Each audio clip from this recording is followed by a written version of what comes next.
Social media पे लोग पूछ रहे हैं कि अगर प्रधानमंत्री जी चंद्रचूड़ साहब के घर आए भी थे तो क्या चंद्रचूड़ साहब ने बुलाया था? प्रधानमंत्री को सपना आ गया चंद्रचूड़ से मिलने जाना है। मैं आज तक नहीं समझ पाया कि ये नरेंद्र मोदी जी का चंद्रचूड़ जी के घर में जाना और गणेश पूजा में, गणेश आरती में जो है वो पार्टिसिपेट करना, वो भी तब जब इतना बड़ा बॉन्ड, इलेक्टोरल बॉन्ड पे जो है वो फैसला चंद्रचूड़ जी ने दिया और उसके बाद ये चीजें हुई। जिस राष्ट्र में किसी राज्य का मुख्यमंत्री 6-6 महीने जेल में रहे, जिस राष्ट्र में किसी राज्य का उप मुख्यमंत्री 1.5 साल जेल में रहे, उस राष्ट्र के अंदर में क्या बचा है? आप बताइए। कल को आपको, मुझको, हमको, किसी को भी बंद कर दे, हम क्या कर लेंगे? क्या कर लेंगे आप? और ये काम तो कोर्ट का बनता है। Court is the guardian of democracy. Now who will keep check and balances on court? भाई, कोर्ट गार्जियन को आप किस तरीके से सही राह दिखाएंगे, ये आज की डेट में सबसे बड़ा सवाल बना हुआ है। हमारा देश एक बहुत ही तरुण देश है। 1947 के बाद में अलग अलग तरीके से हमने संस्थाएं स्थापित करके, सीएजी हो, सुप्रीम कोर्ट हो, आरबीआई हो, सेबी हो, हमने तमाम तरीके से चेक एंड बैलेंस रखने की कोशिश की है। परंतु हम देख रहे हैं कि पिछले 10-11 साल में ये सारे संस्थान अवनति की ओर बढ़ रहे हैं। इन सभी के सभी संस्थानों के चरित्र में जो गिरावट नजर आई है, ये अभूतपूर्व है। संजय जी, ऐसा कभी नहीं हुआ। संजय राउत की बात में बहुत दम है कि यदि जुडिशियरी टाइम पे काम करती, समय पे काम करती, चंद्रचूड़ जी संज्ञान लेते बढ़ती हुई भारतीय जनता पार्टी के धन और बल के प्रकोप का, तो शायद ना केवल शिवसेना टूटने से बच जाती बल्कि एनसीपी भी टूटने से बच जाती। आपने इस राज्य के अंदर में 2 रीजनल पार्टीज जो क्षेत्रीय अस्मिता की बात करते हैं, उसमें 2 फाड़ करा दी और 2 फाड़ करा के आपने जो है सत्ता बीजेपी के हाथ में कैसे जाए, इसके लिए पूरे का पूरा आपने रास्ता जो है वो बना दिया। ये बीजेपी के अकेले किए हुए कार्य नहीं है। यदि जुडिशियरी टाइम पे इस पे चेक एंड बैलेंस लगा देती, फुल स्टॉप लगा देती, तो आज ये स्थिति आती नहीं। और जैसा कि आपने इंगित किया अपनी बात में कि भाई कहीं मस्जिद के नीचे बोल तो मंदिर है, तो मस्जिद तोड़ के खुदाई चालू हो जा रही है। तो ये सारी चीजें शो करती हैं कि व्हाई अ नेशन फेल। नमस्कार, मैं हूं संजय शर्मा। आप देख रहे हैं 4 PM न्यूज नेटवर्क। थोड़ा रेगुलेटर ज्यादा घुमा दीजिए और वोट धड़ाधड़ धड़ाधड़ गिरने लगेंगे आपके खातों में। महाराष्ट्र की ईवीएम की कहानी तो कम से कम यही बताती है। और क्या महाराष्ट्र की पटकथा उसी दिन लिख दी गई थी जब हमारे विश्व गुरु भगवान विष्णु जी के अवतार, भक्त उन्हें अवतार कहते हैं, महाराज चंद्रचूड़ जी के घर गए थे, आरती करने गए थे। और चंद्रचूड़ जी ने क्या उस दिन एक नया अध्याय लिख दिया था। संजय राउत ने विस्तार से बता दिया कि महाराष्ट्र के चुनाव में चंद्रचूड़ की कृपा कितनी रही है और राजीव कुमार की कृपा से ईवीएम का क्या क्या खेला हुआ है। कांग्रेस ने बहुत विस्तार के साथ, गुरदीप सप्पल ने उन्हें ट्वीट करके बताया कि जिस दिन वोट पड़ रहे थे, नांदेड़ लोकसभा की सभी 6 सीटें बीजेपी जीत गई, कांग्रेस हार गई। लेकिन उसी दिन उसी पल लोकसभा की सीट कांग्रेस जीत गई। यानी मैं वोट डालने जाऊं, 2 मशीनें रखी हैं, एक में एमपी चुनना है, एक में एमएलए चुनना है, तो एमएलए में बीजेपी का बटन दबाऊंगा और एमपी में कांग्रेस को बटन दबाऊंगा। 2 मतलब होते हैं। इसका मतलब एमपी के बटन कांग्रेस इसलिए दबाऊंगा कि मुझे मोदी का चेहरा पसंद नहीं आया, मोदी का चेहरा शून्य हो गया। और दूसरा होता है, मतलब ये होता है कि बीजेपी में भी अगर मैंने कांग्रेस का बटन दबाया है, लेकिन वोट बीजेपी को चला जाएगा। ये तब होता है जब राजीव कुमार की कृपा होती है, जब ईवीएम में झोल होता है। क्या बड़ा वक्त नहीं आ गया कि ईवीएम के खिलाफ इंडिया गठबंधन को महासंग्राम करना चाहिए? दिल्ली में आके डेरा डालो, घेरा डालो करना चाहिए। मैन सिंह टिकैत ने एक बार दिल्ली घेरी थी, अपनी मांगे मनवा ली थी, वरना कब तक रोना रोते रहेंगे। बिहार का चुनाव, दिल्ली का चुनाव, अगर ईवीएम की कृपा रही, राजीव कुमार जैसे मुख्य निर्वाचन आयुक्त थे, वो भी हार जाएंगे। बहुत एक्सक्लूसिव बात करी है मैंने नागपुर के तेज तर्रार पत्रकार राजीव रंजन से। एक एक बातों का विश्लेषण किया है कि कैसे ईवीएम मैनेज की गई, कैसे चंद्रचूड़ की कृपा हुई और क्या क्या खेला हुआ महाराष्ट्र में, जिससे महाराष्ट्र का पूरा चुनाव बदल गया। लोकतंत्र की इतनी जीती जागती हत्या आपने कभी नहीं देखी होगी। आपसे रिक्वेस्ट है कि पूरी बातचीत सुनिएगा, बहुत मजा आएगा। और रिक्वेस्ट ये भी है, एक बहुत मन से 4 PM म्यूजिक चैनल बनाया है शशि भूषण समद, जो नौजवान आंखों से देख नहीं सकता, उसकी बात सुन के आपका कलेजा कांप जाएगा। थंबनेल देख रहे हैं, 4 PM म्यूजिक पे जाइए। हमारी पहल है 4 PM म्यूजिक पे ऐसे लोगों को आगे लाएं, समाज के सामने लाएं। तो 4 PM म्यूजिक पे इसकी समझ की कहानी सुनिएगा और इस चैनल को भी सब्सक्राइब ज्वाइन करके राजीव रंजन की तीखी तीखी बातें भी सुनिएगा। चलते हैं राजीव रंजन के पास। 4 PM न्यूज नेटवर्क में स्वागत है राजीव रंजन आपका। संजय राउत ने सनसनी फैला दी, चंद्रचूड़ पर तीखा तीखा हमला बोला और कुछ हद तक अगर बात देखें तो संजय राउत की बात सही है। महाराष्ट्र का फैसला आया, दल बदल का फैसला आया, आपने कह दिया अगर तुमने इस्तीफा नहीं दिया होता तो हम तुम्हें मुख्यमंत्री बना देते, लेकिन उसके बाद की जो प्रक्रियाएं थी उस पर डेट पर डेट पूरी सरकार खत्म हो गई। मतलब 5 साल निबट गए, नई सरकार बन गई। तो कहीं ना कहीं सुप्रीम कोर्ट चंद्रचूड़ साहब आंखें बंद करके बैठे रहे महाराष्ट्र पे। महाराष्ट्र के मसले पर वो कोई फैसला देना नहीं चाहते थे। जिन लोगों ने बड़ा हीरो बनाया चंद्रचूड़ को, हम लोग भी उसमें शामिल थे, हमें बड़ी उम्मीदें थी, लेकिन चंद्रचूड़ साहब ने जाने से पहले गणेश जी की आरती में और विश्व गुरु जी को, हमारे प्रधानमंत्री जी को बुला के उसकी तस्वीरें वायरल करा के दिखा दिया कि एक्चुअल में कपड़े जो पहनते थे, काला कपड़े जो पहनते थे, उसके नीचे कहीं ना कहीं भगवा वस्त्र जो थे उनके छिपे हुए थे। मतलब वो संघ के प्रचारक टाइप की भाषा बाद में उनकी नजर आई। उनके कई फैसले, जैसे उत्तर प्रदेश में उन्होंने धार्मिक स्थलों को, जब एक कानून बन गया था कि इस सन से पहले के धार्मिक स्थलों से छेड़खानी नहीं की जाएगी, कोई भी आदमी आके कह दे रहा है कि भैया ये मस्जिद है, इसके नीचे तो मंदिर था, और तुरंत सर्वे की अनुमति दे दी जाती है, सर्वे करो जाके। सर्वे करने के नाम पे बवाल होता ही है, संभल में 5 लोग मारे भी गए।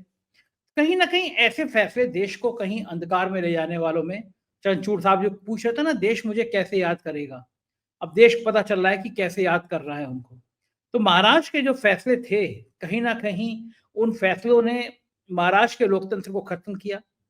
और जिस तरह के आरोप संजय राउत लगा रहे हैं कि भयंकर धांधली की गई, और बात भी सही है, बीजेपी का जो स्ट्राइक रेट आया है, हमने भी मुंबई में रह के देखा, आसपास के इलाकों में देखा, आपने भी देखा, कहीं ऐसी तूफान वाली लहर तो कहीं दिख नहीं रही थी। लेकिन ये जो नतीजे आए हैं, क्या ये राजीव कुमार चुनाव आयोग के उड़न छू जो कबूतर निकल जाता है, वैसे कबूतर है कि झारखंड दे दो शांत हो जाएंगे। जैसे कोई महाराष्ट्र पे सवाल करेगा तुरंत कह देंगे वो झारखंड भी तो आपका है, झारखंड में देख लो क्या हुआ। क्या लगता है आपको चंद्रचूड़ साहब कितने दोषी हैं? लोकतंत्र, महाराष्ट्र के लोकतंत्र को खत्म करने के लिए उनका नाम किस तरह याद रखा जाएगा? बहुत ही बेहतरीन सवाल है संजय जी।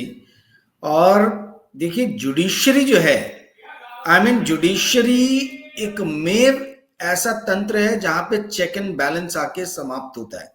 ठीक है, सारे चीजों का निपटारण कोर्ट में होता है, और यदि कोर्ट में समस्याओं के निपटारण के बदले तारीख पे तारीख आप देते चले जाओ, और वो भी ऐसे मसले पे जो पूरे राज्य के लिए जो बहुत ही इंपॉर्टेंट है मसला, और आगे आने वाले कोर्ट केसेस के लिए भी वो एक अपने आप में एग्जाम्पल सेट करता है, प्रेसिडेंट सेट करता है। आपने वहां पर पूरी की पूरी ढील देके और तारीख पे तारीख देके, नई नई तारीखें देके आपने जिस तरीके से मामले को जो है लंबित रखा, इससे पूरा का पूरा महाराष्ट्र का राजनीतिक समीकरण जो है वो बदल गया संजय जी। और ये संजय राउत की बात में बहुत दम है कि यदि जुडिशरी टाइम पे काम करती, समय पे काम करती, चंद्रचूड़ जी संज्ञान लेते बढ़ती हुई भारतीय जनता पार्टी के धन और बल के प्रकोप का, तो शायद ना केवल शिवसेना टूटने से बच जाती बल्कि एनसीपी भी टूटने से बच जाती। आपने इस राज्य के अंदर में 2 रीजनल पार्टीज जो क्षेत्रीय अस्मिता की बात करते हैं उसमें 2 फाड़ करा दिए, और 2 फाड़ करा के आपने जो है सत्ता बीजेपी के हाथ में कैसे जाए, इसके लिए पूरे का पूरा आपने रास्ता जो है वो बना दिया। ये बीजेपी के अकेले किए हुए कार्य नहीं है। यदि जुडिशियरी टाइम पे इस पे चेक एंड बैलेंस लगा देती, फुल स्टॉप लगा देती, तो आज ये स्थिति आती नहीं। और जैसा कि आपने इंगित किया अपनी बात में कि भाई कहीं मस्जिद के नीचे बोल तो मंदिर है, तो मस्जिद तोड़ के खुदाई चालू हो जा रही है। तो ये सारी चीजें शो करती हैं कि व्हाई अ नेशन फेल। कोई राष्ट्र के फेल होने में कोई एक सिर्फ सरकार का हाथ नहीं होता है। जितनी भी इस तरीके की कॉन्स्टिट्यूशनल संस्थाएं हैं, जब इन संस्थाओं के उच्च पदों पर बैठे हुए व्यक्ति अपनी जिम्मेदारियों से मुंह मोड़ लेते हैं, जब अपनी वो जिम्मेदारियों से दूर भाग जाते हैं, तब जाके कोई भी देश जो है एक असफल राष्ट्र के रूप में परिवर्तित हो जाता है। बड़ी मुश्किल से हमारा देश एक बहुत ही तरुण देश है। 1947 के बाद में अलग अलग तरीके से हमने संस्थाएं स्थापित करके, सीएजी हो, सुप्रीम कोर्ट हो, आरबीआई हो, सेबी हो, हमने तमाम तरीके से चेक एंड बैलेंस रखने की कोशिश की है। परंतु हम देख रहे हैं कि पिछले 10-11 साल में ये सारे संस्थान अवनति की ओर बढ़ रहे हैं। इन सभी के सभी संस्थानों के चरित्र में जो गिरावट नजर आई है, ये अभूतपूर्व है संजय जी। ऐसा कभी नहीं हुआ। एक बार पहले हुआ था इमरजेंसी के टाइम में, पर वो तो घोषित इमरजेंसी थी। यहां तो अघोषित इमरजेंसी में लोग जो है वो लेट गए, वो चरण वंदना कर रहे हैं, वो स्तुति कर रहे हैं। आई मीन इस तरीके के हालात तो हमने सोचे भी नहीं थे जब जर्नलिज्म पत्रकारिता पढ़ रहे थे। और मुझे तो देख के बड़ी लज्जा आती है कि इस देश का मीडिया, जिसको हम कहते हैं कि फोर्थ स्टेट, जो एक प्रहरी है, वो मीडिया जो है, वो मीडिया भी पूरा का पूरा एकदम लंबा हो गया, एकदम चरणों में पड़ गया है। आई मीन संजय जी, सवाल ये है, कोर्ट जो है, जैसा कि मैंने कहा कि कोर्ट जो है वो सबसे लास्ट माइल है, सबसे लास्ट दरवाजा जहां पे आके चीजों का निपटारण होता है। वे गार्जियन है लोकतंत्र का।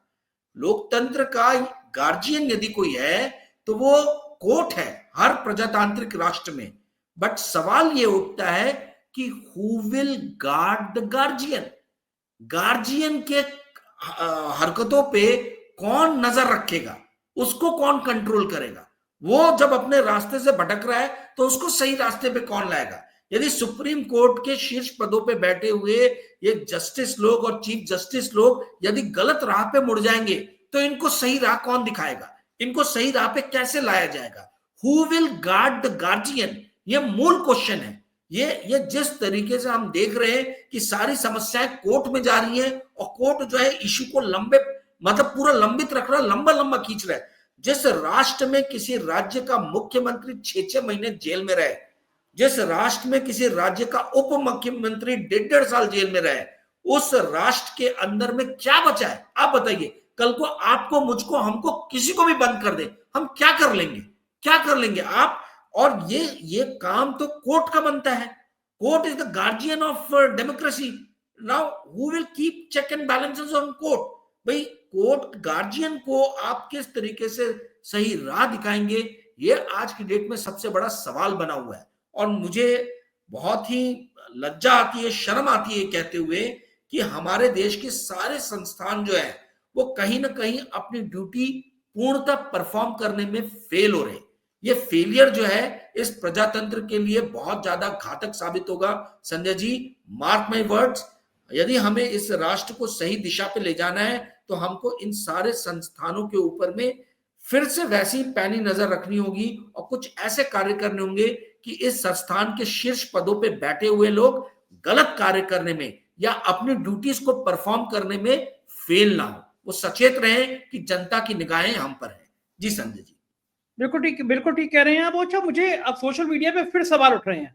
सोशल मीडिया पे लोग पूछ रहे हैं कि अगर प्रधानमंत्री जी चंचूड़ साहब के घर आए भी थे तो क्या चंचूड़ साहब ने बुलाया था?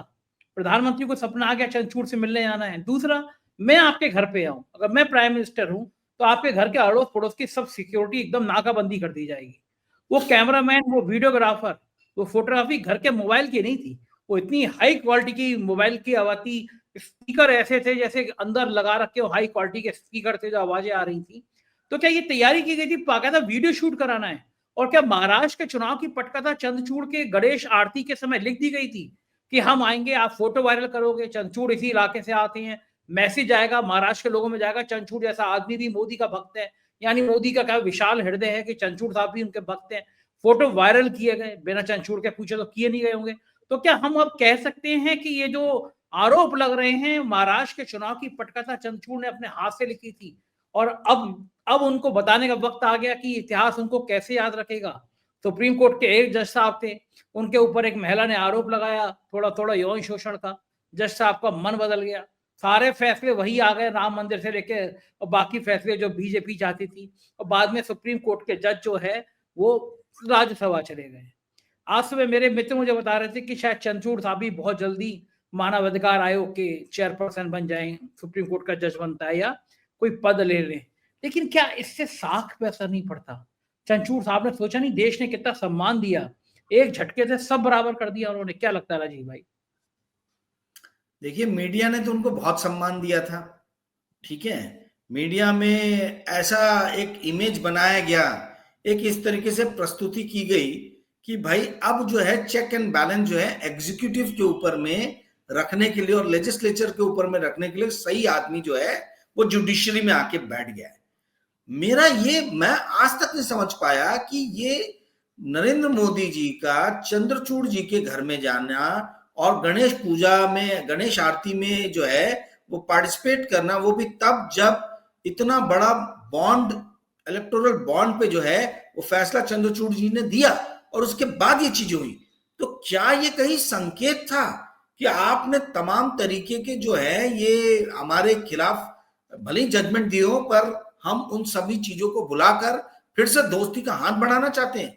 आई मीन वो गए क्यों थे? मैं ये नहीं समझ पा रहा हूं अभी तक कि ये दोनों लोग एक साथ होकर आरती जो कर रहे हैं, ये क्या चीज इंगित करता है?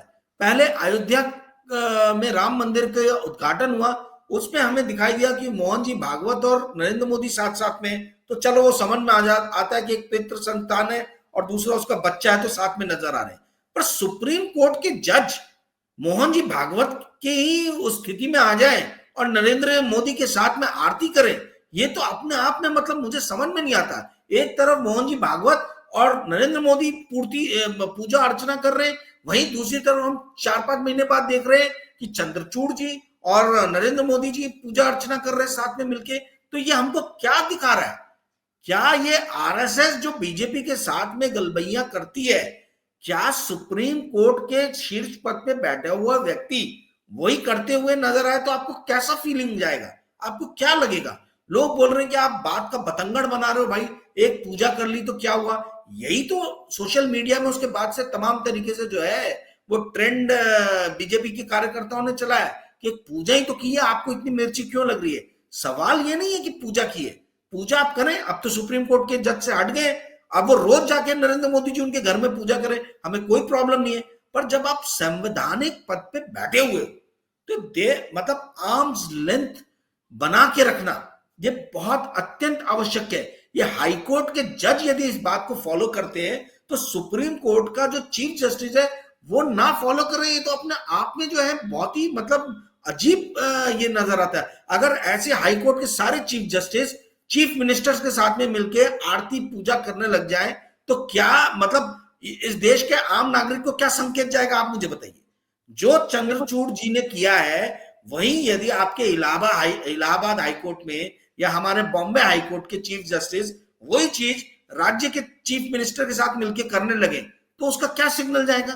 क्या समझ में आएगा आपको, मेरे को और आम जनता को?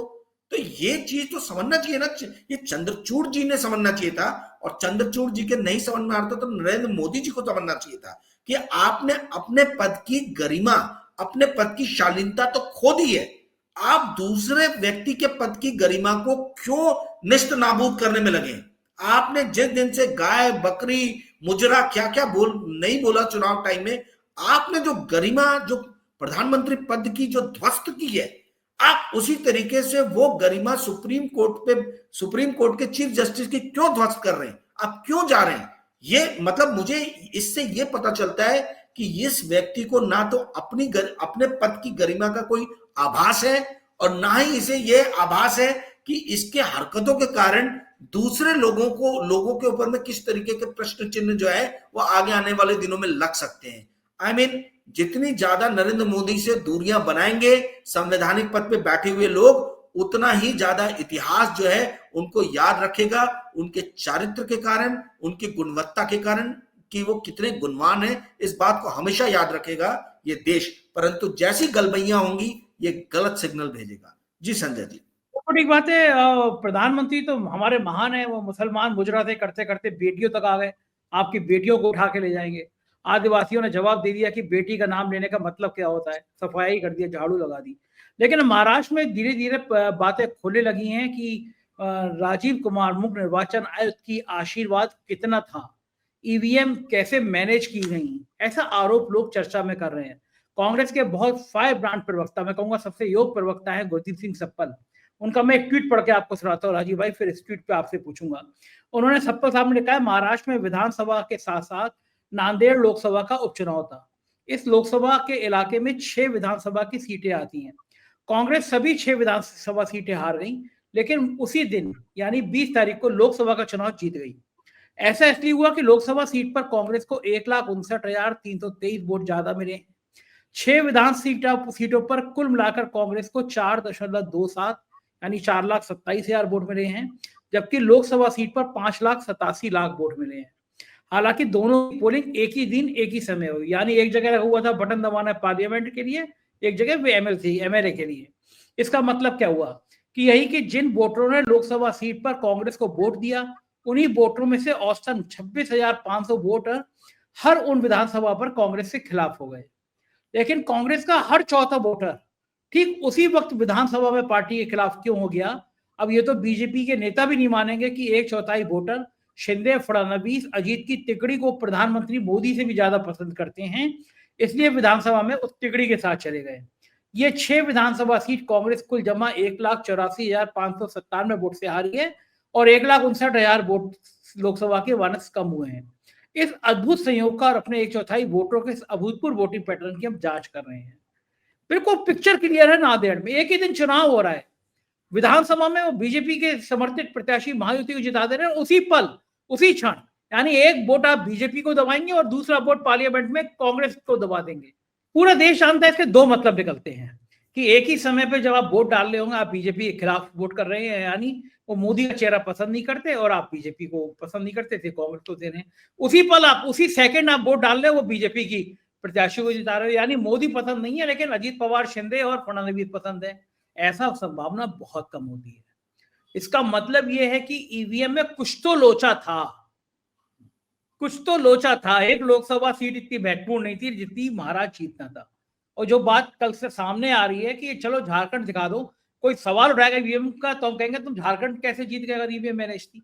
छोटे छोटे राज्य जिता दो जहां से माल ज्यादा आना है, महाराष्ट्र है, हरियाणा है, वो मत जीतने दो, उत्तर प्रदेश है, ऐसी जगह पे विधानसभा जीतने दो।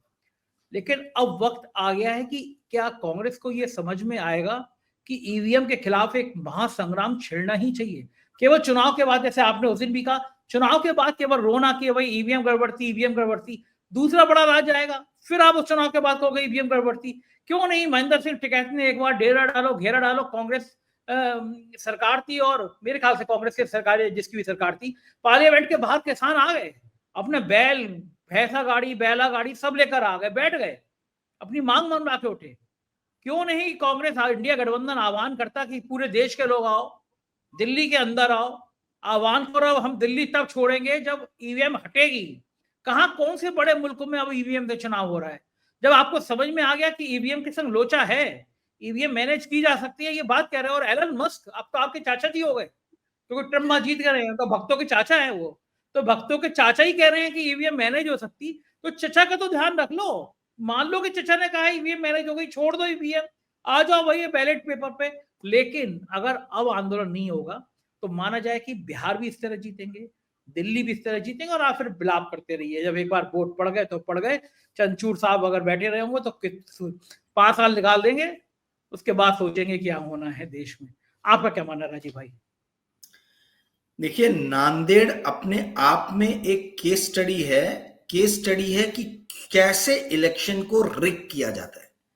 इतना ज्यादा रैशनल होके वोटर वोट डाल रहा है कि एक जगह पे वो कमल दबा रहा है और एक जगह पे वो पंजा दबा रहा है। उसी दिन उसी पल 1,59,000 वोट जो है वो कांग्रेस के लोकसभा के कैंडिडेट रविंद्र चौहान को ज्यादा मिले। 1,59,000। ये कोई 5, 10, 15, 20, 25 हजार होता तो मैं समझ लेता कि हाँ भाई कुछ रैशनल लोग हैं, कोई इंटेलेक्चुअल लोग हैं जो ये देख रहे कि स्टेट में हमको ये चाहिए, वहां पे हमको वो चाहिए। इतना ज्यादा, मतलब ये नांदेड़ का ही एग्जाम्पल जो है, कांग्रेस को इसको अपना बेस बनाना चाहिए ईवीएम के खिलाफ लड़ाई के लिए। ये नांदेड़ का जो मुद्दा है सिर्फ ये एक परिचर्चा का विषय बनकर नहीं रह जाना चाहिए संजय जी। ये यदि परिचर्चा का विषय बनकर रह गया तो अपने आप में जो बहुत सारी गुत्थियां सुलझ सकती हैं, उन सारी गुत्थियों को सुलझने से हम जो है ये रोक देंगे, ऐसा आप मान लीजिए। मेरा कहना यह है कि आप जो है किसी भी तरीके से नांदेड़ की समस्या जो है, जो नांदेड़ में इलेक्शन के जो रिजल्ट्स आए हैं, इसकी गहन जांच, वहां की जितनी भी ईवीएम मशीन्स हैं उनकी गहन जांच, और इस बात को पता करने का प्रयास करें कि क्यों इस तरीके का रिजल्ट आया है। नांदेड़ का विषय जो है वो, आप ये इस बात को समझ लीजिए संजय जी कि नांदेड़ का विषय जो है, अब ये विषय घर घर में, भारत के घर घर में, गांव गांव में ये पहुंचाना जरूरी है। ये बताना जरूरी है कि कैसे एक ही दिन, एक ही पल पे 6 विधानसभा सीटों पे कमल को वोट गया, और उसी दिन उसी पल पे पंजे पे वोट गया। 1,59,000 वोट की लीड से नांदेड़ में लोकसभा का आपका ये जीता है। ये कोई मजाक बात नहीं है, कोई छोटी बात नहीं है, बहुत बड़ा मार्जिन है। ये नरेंद्र मोदी के मार्जिन से बड़ा मार्जिन है, ये नितिन गडकरी के मार्जिन से बड़ा मार्जिन है। इतनी बड़ी मार्जिन से नांदेड़ का जो है ये उम्मीदवार जीते हैं। इस चीज को जो है ये घर घर तक पहुंचाने की जरूरत है, कोर्ट तक लेके जाने की जरूरत है, जनता के दरबार तक इस बात को ले जाने की जरूरत है। ये अपने आप में नांदेड़ का जो विषय है ये खुद बताता है कि इलेक्शन सिस्टम में कहीं ना कहीं कुछ ना कुछ गड़बड़ी है। इलेक्शन सिस्टम पूरी तरीके से फ्री एंड फेयर नहीं है, क्योंकि नांदेड़ के लोकसभा में जिस तरीके से कांग्रेस के प्रत्याशी ने मतलब बुरी तरीके से जो है जो ये किया है, इनको डिफीट किया है, और वो भी कोई ऐसे बहुत पुराने कैंडिडेट नहीं है कि 20 साल से 25 साल से उनका नाम है। भाई वो कैंडिडेट इलेक्शन फर्स्ट टाइम लड़ रहा है और वो हरा दे रहे हैं। तो ये अपने आप में एक शंका पैदा करता है, ये अपने आप में एक संशय का विषय है कि कैसे नांदेड़ की जनता लोकसभा में आपके भेज रही है कांग्रेस के उम्मीदवार को, और विधानसभा में 6 की 6 विधानसभा सीट पे वो भाजपा के उम्मीदवार को जिता दे रही है। क्या ये महाराष्ट्र की जनता, क्या ये इस देश की जनता इस बात को मानती है कि शिंदे जी जो है वो नरेंद्र मोदी से ज्यादा लोकप्रिय है? क्या महाराष्ट्र में लोग मानते हैं कि शिंदे जी नरेंद्र मोदी से ज्यादा लोकप्रिय है, या अजीत पवार जो है वो नरेंद्र मोदी से ज्यादा लोकप्रिय है, या देवेंद्र फडणवीस जो है वो नरेंद्र मोदी से ज्यादा लोकप्रिय है? यदि ज्यादा लोकप्रिय है तो नरेंद्र मोदी को तो फिर पीएम पोस्ट से हट जाना चाहिए। यदि नांदेड़ का मैंडेट अगर हम माने कि हाँ ठीक है कुछ गड़बड़ी नहीं हुई है, ये मैंडेट सही है, तो फिर तो भारतीय जनता पार्टी जिसने इलेक्शन के बाद में अपने संसदीय दल की बैठक तक नहीं की थी, बिना संसदीय दल की बैठक में 2 गुजराती अमित शाह और नरेंद्र मोदी, और एक आपके लखनऊ के राजनाथ सिंह जी और नड्डा जी हिमाचल प्रदेश के, ये 4 लोगों ने मिलकर डिसाइड कर दिया कि नरेंद्र मोदी जो है वो अगले प्राइम मिनिस्टर रहेंगे। तो यदि नांदेड़ का मैंडेट सही है तो इस मैंडेट के हिसाब से तो नरेंद्र मोदी की विश्वसनीयता, नरेंद्र मोदी की प्रसिद्धि शिंदे जी से भी नीचे है, और जो चक्की पिसिंग वाले जो देवेंद्र फडणवीस हैं, और जिसके लिए वो कह रहे थे चक्की पिसिंग अजीत पवार, ये उनकी भी प्रसिद्धि से, उनकी भी लोकप्रियता से ज्यादा नीचे गिर गई है नरेंद्र मोदी की लोकप्रियता। तो ये अपने आप में सोचने वाली बात है कि क्या भारतीय जनता पार्टी को नरेंद्र मोदी को प्राइम मिनिस्टर के पद पे,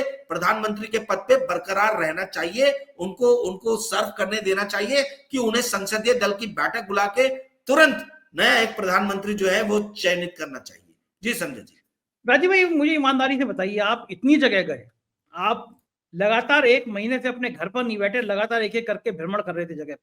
आप लहर होती है ना, जो लहर दिखी नतीजों में, अगर उसको सच मान लिया जाए तो वो लहर पान के खोखों पे, चाय की दुकानों पे, होटल पे, हर जगह बीजेपी गठबंधन, महायुति गठबंधन दिखाई देता है, लोग चर्चा कर रहे हैं। ईमानदारी से बताइए, कहीं दिख रही थी आपको लहर? नहीं दिख रही थी तो क्या ईवीएम के झोल के बिना इतना रिजल्ट आ सकता है?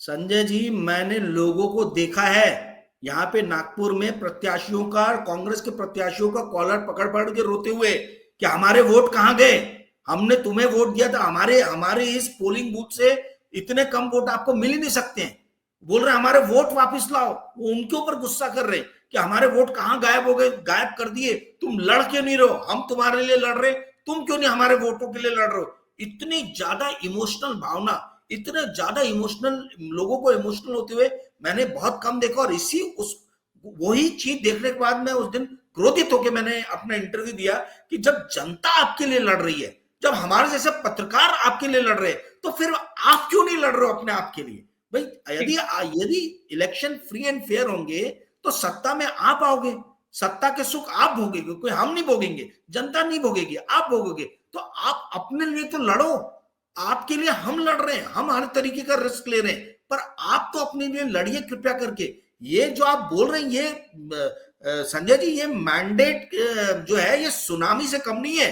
ये इतनी बड़ी 89% की strike rate Bharatiya Janata party की आना, ये मतलब 100 सीट पे लड़ी और 89 जीत गई, ऐसा ही हुआ। 89% का स्ट्राइक रेट का मतलब ये सुनामी थी, सुनामी ऐसी सुनामी ना के बराबर देखी गई है। सिर्फ दिल्ली में हमने देखा अरविंद केजरीवाल के समय में कि इस तरीके की सुनामी आई थी, अन्यथा भारत के किसी भी राज्य में इस तरीके की सुनामी जो है मैंने तो नहीं देखी कि जहां 90% के स्ट्राइक रेट से भारतीय जनता पार्टी इलेक्शन जीत रही हो। ये इनफैक्ट पान ठेलों पे अब ये मजाक का विषय हो गया। बच्चे जो है सिगरेट बीड़ी पीते हुए, पान खाते हुए ये मजाक कर रहे हैं कि भाई हमारे तरफ लाइव जो है जी लो, क्यों वोटिंग में आप लोग जो है जो वोट डालने नहीं गए थे वो समझा रहे हैं बड़े लोगों को कि आप लोग क्यों अपने वोट्स को वेस्ट कर रहे हो, इलेक्शन का रिजल्ट क्या होना है ये तो हमको पता ही है, क्यों आप अपने एफर्ट को वेस्ट कर रहे हो। जैसे नौकरियां हमको नहीं मिल रही, जैसे हम बेरोजगार हैं, हम सारे होप्स छोड़ के बैठ गए, वैसे आप लोग भी होप छोड़ के बैठ गए। ऐसी बातें करते हुए मैंने नौजवान यूथ को सुना। सोचिए ये देश कितने होपलेस कंडीशन में जा रहा है, इस होपलेसनेस से बाहर निकालना बहुत जरूरी है। और ये भूमिका यदि विपक्षी पार्टियां नहीं निभाएंगी तरीके से तो ये देश इनको कभी माफ नहीं करेगा। जी संजय जी। बिल्कुल ठीक कह रहे हैं आप। मुझे लगता है ईवीएम को ज्यादा ही उसका रेगुलेटर ज्यादा ही घुमा दिया, थोड़ा कम घूमना था, ज्यादा घुमा दिया। इनको 60-65 स्ट्राइक रेट पे करना था, 80-89 तक ले गए, थोड़ा ज्यादा घूम गया उस समय। खैर जो भी हो, सच सामने आना ही चाहिए, क्योंकि देश को, लोकतंत्र को बचाने के लिए सच सामने आना ही चाहिए, जरूरी है। बहुत बहुत शुक्रिया राजीव जी, आपने हमें इतना समय दिया, हमसे बातचीत की, आभार, थैंक यू। ये थे राजीव रंजन जी, और आपने महसूस किया होगा कि चंद्रचूड़ साहब की क्या कृपा रही और ईवीएम मैया की क्या कहानी रही। आप भी अपने दिल पर हाथ रख के देखिए, क्या लोकतंत्र ऐसे ही चलता है? और मेरी बात सही लगी हो, राजीव की बात सही लगी हो, तो ये वीडियो अपने दोस्तों को, अपने परिवार के लोगों को जरूर सुनाइएगा, उनको भेजिएगा। शुक्रिया, थैंक यू।